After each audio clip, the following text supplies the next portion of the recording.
So, picking up where we left off, the Louisiana Purchase is made and everything, and so now Jefferson has the job to hire people to explore the area and map everything out so they can excavate it and move people into that territory. So, he hires Lewis and Clark.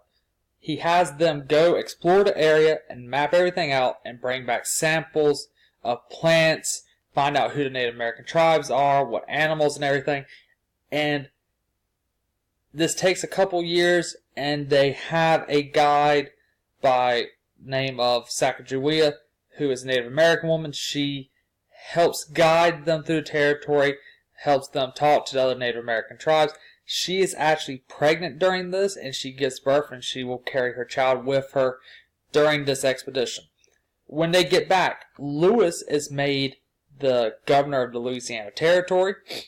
He will end up later on in life having died from gunshot wounds, most likely a suicide. People are not 100% sure. Clark, he will end up taking care of Sacagawea's orphan child.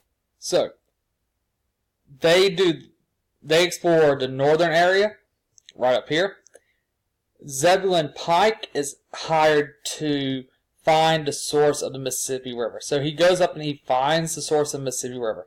He also ends up exploring the southwest part of Louisiana Territory. He ends up going into Spanish Mexico territory, gets arrested, is put in prison for a while, and finally released months later.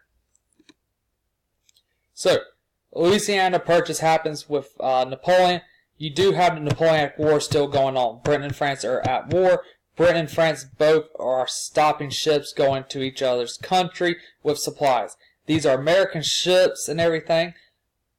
Britain is going a step further. Any American ship they seize, they're searching for British stowaways, and they're taking the American sailors and forcing them to join the British Navy. This is called impressment. You have an incident that occurs because of this type of impressment called the USS Chesapeake incident.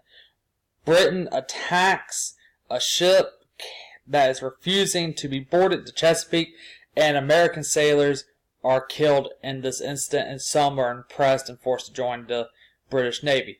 Americans are outraged by this and are calling for war against Britain. Now, Jefferson, he wants to avoid war at all costs. So, to prevent future incidents that might lead to war, he gets what's known as the Embargo Act of 1807 passed. What this does is it stops all trade between the U.S. and Europe. This ends up hurting the U.S. more than France or Britain.